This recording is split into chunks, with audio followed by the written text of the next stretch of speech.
যারা সুদ খায় তাদের দেয়া ইফতার খাওয়া যাবে কিনা? যারা সুদ খায় তারা হারাম খায়। যারা সুদ খায় তারা কি খায়? হারাম খায়।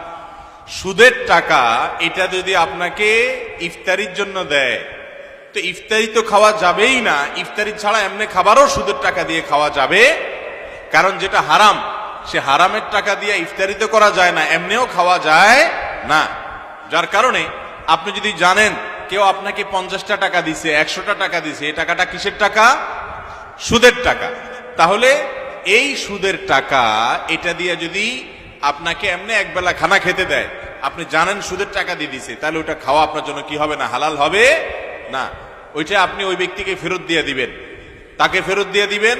আর যদি ফেরত দিলে ঝামেলা হয়, অন্য কোনো গরিব দুঃখীকে দান করে দিবেন। যদি আপনি নিজে গরিব দুঃখী না হন, অন্য কোনো গরিবকে দান করে দিবেন। আর ইফতারি করার তো কোনো প্রশ্নই ওঠে না।